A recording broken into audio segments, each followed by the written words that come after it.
سلام تخطاتل تزال كانل نسكت محبراوي طباوي بوليتيكاو كنتات نابرانا الجامعين مملكات مكتيا سلازي شير سبسكرايب تبارك تحمقو سلام تخطاتل تزامدب كميك أنيخم بأقاتامي سرح مقنيات ننوح جيزة أفي أنيرة لو مجن تمليسا لخم كم زفلت أبز قربا معالتات منقستي بشار الأساد ناي سوريا تعالي له بشار الأساد أبو وسخكا حفيظ الأساد ناي 54 ناي سلطان جيزة بحزباو تقاومو بفلايك أبو وتدراوي حيلي تعالي اللهم بسمعنا يا مالجي لومي بفلاي كتكرولو دليل زلخو جن ويو منقست بشار الأساد كاب سلطانو كونتا تعالوه التنسو زقدفو حدقي بفلاي كا التنسو زخفتن بيت مأسرتات زقدفو حدقي أب حزب سوريان حزب عالمن أزاربتي كويننا اللوه سلازي بشار الأساد كمي جيريو كبابي 24 عمت أبو أون كبابي 3 عمت أب سلطان صنيحوم من دحريلنا كم زخونا والكملاخ زقبرو نتهاجر بالسكيوريتي ويك أبتصت حاليوم زز تقاوم أبيت مأسرتن دعتو نكباب 54 عمت أب سلطان صنيحوم جن حزبن دعفن كهول جيزة أب سلطان كتصنح سلازي تخيل جيزኦም ኣኺሎም እቲ ዳይነስቲ ውግዝኣት ናይ አልአሳድ ፋሚሊ ወይ ስድራ ቤት አልአሳድ ተባሕጊጉ ኸይዱ እቲ ስቶም ድመርሕዎ ዝነበሩ ሰልፊ በዓስ ከዓኒ ጊዝኡ ኣብቂዕሎ ማለት እዩ እስከ መዘኻኸር ኮነና ከመዮም ኣብ ስልጣን መፅኦም ኢልና ክንርኢ ቁርብ ቅድምቲ ናብቲ ቤት ማእሰርቶም መኻድና ማለት እየ ኣብ 1970 دحار ون بفلاي ب 71 بريزنت زخونه ابو بشار الاسد حفيظ الاسد يو مجمريا بعلوا ناب سلطان مصيو ناب سوريا مالتي حفيظ الاسد كبابي 30 عامت جزيو اب 2000 عامت امرت بحمام ميتو اب تقوان التخات بتر سلطان ناتو نتي ناي حكمنا تماراين ناي حكمنا مويا زنبرون ودو بشار الأسد سلطانو أركيبو كيدو بزد ما بشار الأسد كاب كلتا شح عمت أمرت جميرو نسوريا تم حدرا جميرو مالتي انتو خوني سلطان بشار الأسد بجيزي ايو تقاومو خمس جميرو دارقا بسلاسة عمت نايبو سلطان أماريروم دنبور سوريا وان بشار الأسد مسمتسة ازمن اسيو ام عراب سمهري لو تخمس لنا خئليو زبلات حساس باقيروم قرب كنك أساقس جميروم انتخونا جن بشار الأسد كابو زحيش كوينو اي ترخبن نتي تقاومتات زمت نتي نايلوت ادليتات كتسقطون كتشفلقون جميرو مالتي بفلاي كأتكل تشحن 11 ازي سبرينج ابرايزينز بحالا بوزحات هاجرات عرب كما بعالا بقبطي زمت اب سوريا ون ترأيو انتخونا بشار الأسد نت بخل تشحن 11 زترأيو ناي قوعي وي ناي صديا سورا زبحال ملو بملو تشفري قوة رح ديكونا نتين عؤز زلع علو سبات نتين أبسل في زوردو من إسايات نخلهم بحقيقو دارقانا بيت مأسرتي اتيوه مكبهال كال سلازي نتزن برونات سلطان مدلدال تبايلو معات بيت مأسرتتات كفيتو هزبي كداغون كساقي كمون كقتل جميرو مالتي ازي مسفحفح ناي بيت مأسرتتات منالباش دحر قلتا شحنا 11 اندا قدده يمصيو بؤ منصر كاني ጭቆና ስለዝበዝሖም ህዝቢ ሶርያ ከኣን ዝተፈላለዩ ዓይነት ምንቅስቃሳት ኣርእዮም ብፍላይቶም ናይ ኩርድሽን እቶም እስላማዊ ኣተሓሳስባት ዝነበሮም ድሓር እውን ናቶም ኩነታት ቁሩብ ኣመሓይሾም ዝመፁ ሕጂ ናብ ስልጣን መፅኦም ደለው ሓያት ተሕሪር ኣልሻም ዝበሃሉ ድባሻር አልአሳድ በዳህቱ ኮይኖሞ ጥራሕ ደይኮኑ ብናይ ደጋ ሓይልታት ትሕገዙ ስለዝነበሩ እውን እዞም ሓያት ተሕሪር አልሻም ብትርኩ ሕገዙ ስለዝነበሩ እቶም ኩርዲሽ ከኣን በአሜሪካ ሕገዙ ስለዝነበሩ ንባሻር አልአሳድ ዳርጋ ሰላም ከሊኦሞ እንተኾነ ባሻር አልአሳድ እውን ብሩስያ بإيران كم أون بتوم حزب الله دفلتو ناي ليبانون حيلتات يحجز سلزنبرة كساب هجي ناب سلطان صنيحو انت خونا خمز زرعنا يزحلف عمتات روسيا ناتا دخونة تسقب متيوا مس يوكرين تواقع الله إيران مس إسرائيل كتقرافت جميرة እዞም ናይ ሊባኖስ ሓይልታት ህዝቦላህ ድማ ምስ እስራኤል ክዋግኡ ጀሚሮም ስለዚ ናቶም ዕዮ ገዛታት በዚሕዎም ክበሃል ከኣል እዩ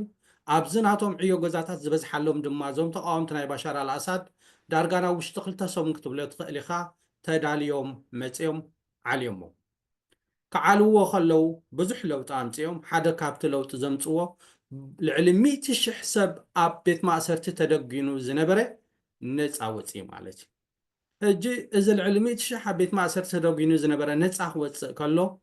ብዙሕ ከኣነ ሃለዋት ዝጠፍአ ምናልባሽ ዝተቐተለ ዝሰንከለ ንነዊሕ ዓመታት ተኣሲሩ ብዙሕ ሓደጋ ዝመፆ ቤተሰብ ወይ ከዓኒ መንእሰያት ዓበይቲ ርኢና ኢና ክሳብ ኣቦኡ ባሻር አልኣሳድ ሓፊዝ አልኣሳድ ዝኣሰሮም ከባቢ 34 ዓመት ኣብ ቤት ማእሰርቲ ዝፀንሑ ሕጂ ዝወፁ ኣለዉ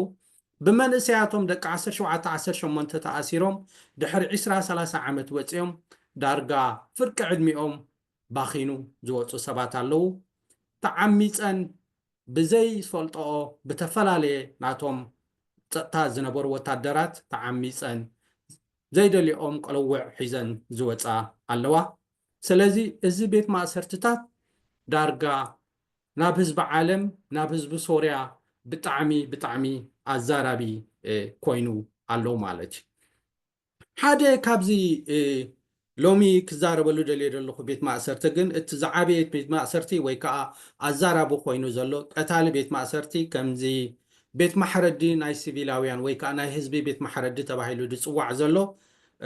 ሳድናያ ቤት ማእሰርቲ ዝበሃል እዩ እዚ ሳድናያ ቤት ማእሰርቲ ዝበሃል ካብ ርእሲ ከተማ ናይ ሶርያ ደማስቆስ ብዙሕ ዘይረሓቐ ኮይኑ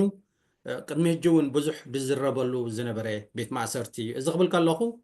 ሓደ ካብቲ ኣሰቃቂ ቤት ማእሰርቲ እምበር ኣብ ሶርያ መንግስቲ ባሻር አልኣሳድ ልዕሊ 100 ቤት ማእሰርታት ልዕሊ 100,000 ከዓ እሱራት ሒዙ ፀኒሑ እዩ ከምዚ ዝበልክዎ እዚ ሰድናያ ቤት ማእሰርቲ ግን ሓደ ፍሉይ ዝኾነ ቤት ማእሰርቲ ዳርጋ በቲ ወታደራዊ ሓይሊ ወይ ፀጥታዊ ሓይሊ ናይ ሶርያ ዝምእከል ቤት ማእሰርቲ ኮይኑ ዝኾነ ተቃዋሚ ናይ ባሻር አልኣሳድ ዝኾነ ንፍትሒ ዝደገፈ ዝኾነ ንለውጢ ዝበለ ዝኾነ ዓይነት ተቃውሞ ዘርኣየ ዝኣትወሉ መዓስ ከም ዝወፅእ ዘይፈልጠሉ ዓይነት ቤት ማእሰርቲ እዩ ምናልባሽ እዚ ቤት ማእሰርቲ እዚ ኣምነስቲ ኢንተርናሽናል ቅድሚ 8 ዓመት ብዛዕባ እዚ ቤት ማእሰርቲ ሓደ ቪድዮ ሰሪሑ ነይሩ ኣብቲ እዋን እቲ እዚ ቤት ማእሰርቲ እንታይ ከም ዝመስል እውን ኣይፍለጥን እዩ ነይሩ ዳርጋ ብዙሕ ዝወፀ ካብኡ ቪድዮታት ኣይነበረን ቅርፁ ኣይፍለጥን እዩ ቤት ማእሰርቲ ኣብ 1986 እኳ ተተኸፈተ ድሕሪ 2011 ጉኑን ኮይኑ ከምዚ ዝበልክዎ ግን ከዓኒ ብዛዕባኡ ፍሉጥ ኣይነበረን ግን ድሕሪ 2011 ተቃውሞ ናይ ሶርያ ምስ መፀ መንግስቲ ባሻር አልኣሳድ ከዓ ክጭፍልቆ ምስ ጀመረ ዝበዝሐ ካብዞም እሱራት ከዓ ናብኡ ኣትዮም ክሳቀዩ ምስ ጀመሩ እዚ ቤት ማእሰርቲ እዚ ንዓለም ዳርጋ ኣዛራቢ ኮይኑ ኣምነስቲ ኢንተርናሽናል ከዓ እዚ ቤት ማእሰርቲ እዚ መን እዩ ኢሉ ክሓትት ጀሚሩ ካብቶም ኣብኡ ተኣሲሮም ዝነበሩ ብዙሓት ሰባት ቃል መጠየቃት ወሲዱ ሓበሬታ ወሲዱ ምስ ጎልድ ስሚዝ ዩኒቨርሲቲ ናይ ዓዲ እንግሊዝ ተሰማሚዑ ሓደ ቨርቹዋል ዝኾነ ናይቲ ቤት ማእሰርቲ ስእሊ ኣምፅኡ ማለት እዩ ሕጂ እዚ ቤት ማእሰርቲ እዚ ከዓ ድሕሪ 8 ዓመት እዚ ተቃውሞ ናይ ሶርያ ናብ ደማስቀስ ምስ ኣተው መንግስቲ ባሻር አልኣሳድ ምስ ተዓለወ ክሪኦ ጀሚርና ብዙሕ ዓይነት በሰላታት ከም ዘለዎ ከዓ ክርኢ ጀሚርና ማለት እዩ ሓደ ነገር ካብዚ ዘርእየካ ውልቀ መልእኽቲ መንግስታት ኩሉ ግዜ እትሶም ዝምርኮስዎ ነገር ተሎ ፀጥታ ናይ ተዓዲ እዩ ኣፉ ዝኸፈተ እንዳኣሰርካ እንዳቐጥቀጥካ እውን እንዳቐተልካ ሓደ ጋሲ ዝኾነ ቤት ማእሰርቲ ከፊትካ ንሰባት እንዳፈራራሕካ ኣብቲ ንሶም ዝደልይዎ ምእታው እዩ ምናልባሽ ንገለ ሰባት ክቕሽሹ ክእሉ ኮኑ እዮም ግን ነቲ ክቕሽሽዎ ዘይከኣሉ ኩሉ ግዜ ይጭፍልቕዎ ሓደ መጨፍለቆ ከዓ ነቲ ናይ ፀጥታ ወይ ሴኪሪቲ ዝብልዎ ወይ ምስኡ ተተሓሒዙ ዝኸይድ ከዓ ቤት ማእሰርቲ እቲ ሶም ዝኸፍትዎ ቤት ማእሰርቲ ኩሉ ግዜ ከዓ ኣንደርግራውንድ እዩ እዚ ኣንደርግራውንድ እዚ ሓንሳብ ሰብ ኣበይኩም ደለዉ ኣይትፈልጥን ኢኻ ዝተኣሰሩ ሰባት ኣበይኩም ደለዉ እውን ኣይፍለጡን እዮም ሕጂ እዚ ንሪኦ ዘለና ኣሰቃቂ ኩነታት ናይ ሶርያ ሰባት ኣሕዋቶም በዓል ቤተን ደቆም ዝተኣሰርዎም ሰባት ክደልዩ ቤት ማእሰርቲ ከደሎ ብብዝሒ ከዓኒ ኣብዚ ካብ ከባቢ 20 ክሳብ 30,000 እሱራት ሒዙ ዝነበረ ቤት ማእሰርቲ ይመፅ ኣለዎ ማለት እዩ እዚ ቤት ማእሰርቲ እዚ ከም ዝረኣናዮ ዳርጋ ሰሙናዊ ሰባት ዝቕተለሉ ሰሙናዊ ሰባት ዝኣትውሉ ሰሙናዊ ሰባት ዝግፍዕሉ ወይ እውን ደቂቕ ሰባት ዝግፍዕሉ ከማን ክትብል ትኽእል ኢኻ ኣስካሕካሒ ዝኾነ ቤት ማእሰርቲ ሶርያውያን ክዛረብሉ ከለዉ ዘስካሕክሕሉ ቤት ማእሰርቲ እዩ ሓድጊ ናይ ውልቀ መላኺ ከዓ እዚ እዩ ሕጂ እዞም ንሶርያ ተቆፃፂሮም ዘለዉ ሓይልታት ዳርጋ ምሕረት ክንገብር ኢና ክብሉ ይስምዑ ነይሮም ግን ሕጂ ነዚ ኩነታት ምስ ረኣዩ እውን ክኾኑ ክእሉ እዮም ወይ እውን ተመዲቡ ነይሩ ክኸውን ይኽእል እዩ ነዚ ቤት ማእሰርቲ ዘካይዱ ዝነበሩ ኣብ ርእሲ ህዝቢ ሶርያ ቅትለት ዓመፅ ግፍዒ ዝፍፅሙ ዝነበሩ ብፍላይ ከዓ እቶም መርመርቲ ዓይነት ዝነበሩ ነዞም ሰባት እዚኦም ዝረኸበልና ዝሓበረና ዝነገረና ናይ ገንዘብ ሽልማት ክንህብ ኢና ይብሉ ኣለዉ ምክንያቱ ሓንሳብ ወላ ክንዲ ዝደለኻ ርህሩህ ክትከውን ድለ ነቲ ህዝቢ ዝገፍዐ ነቲ ህዝቢ ዘሰቃየ ነቲ ብዙሕ ዋጋ ዘኽፈለ ትሚልካ ክትገድፎም ዘይፍትሓዊ ክኸውን ይኽእል እዩ ሓንሳብ ትራንዚሽናል ጃስቲስ ዝበሃል ኣሎ ይቕራ ሓቲቱ በዲለ ኢሉ ክኸይድ ክትገድፎ ትኽእል ኢኻ ኣብ ገሊኡ ኩነታት ግን ልዕሊ ዓቕሚ ክኸውን ይኽእል እዩ ወላ ንስኻ እትገረፍካ እቲ ለውጢ ዘምፃእ ሓይሊ ተገረፎ እቲ ህዝቢ ትዝተበደለ ትዝጨቆነ ዝተቐጥቀጠ ክገድፎ ኣይክእልን ይኸውን እዩ ስለዚ ሓድጊ ናይ ውልቀ መላኺ ኩሉ ግዜ እንታይ እዩ እንድሕር ኢልካ ወላ ንሱ ተኸደ በሰላ ገዲፉ እዩ ዝኸይድ እዚ ከዓኒ ሓድሽ ነገር ኣይኮነን ኣብ ባሻር አልኣሳድ ዝተጀመረ ኣይኮነን ኣብ ቅድሚኡ ዝነበሩ ውልቀ መላኽቲ ርኢናዮ ኢና ኣብ ናይ መንግስቱ ርኢናዮ ኢና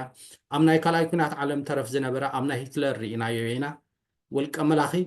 ኩሉ ግዜ ኣብ ፀጥታ እዩ ዝኣምን ፀጥታ ከዓ ህዝቢ እዩ ዝበልዕ ህዝቢ ይሓርድ ህዝቢ ይቐትል ህዝቢ ይቕጥቅጥ ህዝቢ ይጭቁን ይኣትዉ መዓስ ከም ድወፅውን ኣይፈልጡን እዮም ማለት እዩ እዚ ዝረኣናዮ ናይ ህዝቢ ግፍዒ ከዓኒ ካብቲ ኣስካሕካሒ ኣብ ዓለም ደዛርብ ዘለዎ ምናልባሽ እውን ክትሓስብ ዝገብረካ እንታይ ኩነታት ኮን ይፍጠር ይኸውን ፅባሕ ዘብል እዩ ሕጂ እንታይ እየ ክብል ደለ ውልቀ መላኽቲ ኩሉ ግዜ ከም ዝበልክዎ ኣብ ፀጥታ እዮም ዝምርኮሱ ፀጥታ ከዓ ተሓታትነት ተዘይብሉ ህዝቢ ዘጋፍዕ ህዝቢ ይዕምፅ ህዝቢ ብዝደልዮ ምክንያት ክሳብ ከምዚ ዝበልክዎ ደቂ ኣንስትዮ ይኣትዋ ዝተፈላለዩ ፆታዊ ዓመፅ መፀን ማለት እዩ ፅባሕ ናይ መን ቆልዓ ምዃኑ ዘይፈለጣ ዘይደለዮ ህፃን ሒዘን ይወፃ ህፃን ኩሉ ግዜ ተደላይ ፅቡቕ ነገር እዩ ግን ብዓመፅ መፀን ብዘይድሌተን መፀን ናተን ኣብ ክንዲ ዝሓቕፍኦ ዝርርኦ ካልእ ትራውማ የዘኻኽረን ማለት እዩ እዚ ከምዚ ኩነታት ከዓኒ ሓደ ንውልቀ መላኺ ዝድግፍ ሓደ ንተሓታትነት ዘይብሉ መንግስቲ ዝድግፍ ፅባሕ እንታይ ኮኑ ይመፅእ ይኸውን ዓድናስ ከመይ ኮን ትህሉ ኣብ ታሕቲ ዝኣተው ደህሉ ኢሉ ዝሓትት ክገብሮ እዩ ማለት እዩ ከምኡ ኢሉ ክሓትት ይገብሮ እዩ ምናልባሽ ብዙሕ ሰብ እስር ቤት ይፈልጥ እዩ ብሕልፊ ኤርትራዊ ኮንካ ብዛዕባ እስር ቤት መንእሰይ ዘይፈልጥ ኣለና ተበልካ ውሑድ እዩ ኣብ እስር ቤት እንታይ ኢኻ ትርኢ ወይ ብዙሕ እስር ቤት ዘለዎ ብዙሕ ሰባት ዘለዎ እስር ቤት እንድሕር ኣቲኻ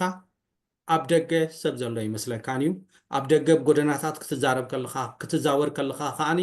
ኣብ እስር ቤት ሰብ ዘሎ ይመስለካን እዩ ግን እስር ቤት ምስ ኣተኻ ነብስኻ ተሓታ ኢኻ እዚ ኩሉ መንእሰይ ኣብዚ እንድሕር ኣሎ ኣብ ደገ ደኣ ምን ኣሎ ትብል ኢኻ ትናኡ ትሪኦ ግፍዒ ትናኡ ትሪኦ ስቃያት ምስ ረኣኻ ከዓኒ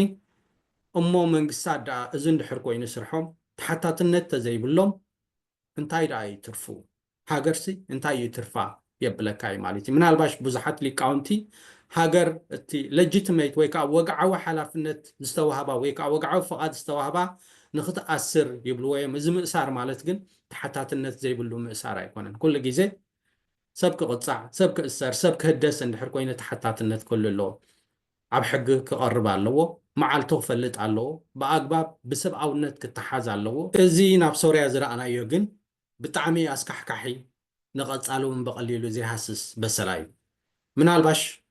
ናብ ሕጂ ዝወድቁ ውልቀ መላኽቲ ከምኡ ዓይነት ነገራት እውን ክንርኢ ንኽእል ኢና ኣገራሚ እውን ኣይከውኒ ግን ንሕና እንታይ ኢና ንገብር ኣብኡ ተሓታትነት ኣለና ድዩ ንዕኡ ንደፋፍእ ኣለና ዲና ንዕኡ ነተባባዕ ኣለና ዲና ኢልካ ምሕታት ግን ኣገዳሲ ይመስለኒ የቐንየለይ ንሎሚ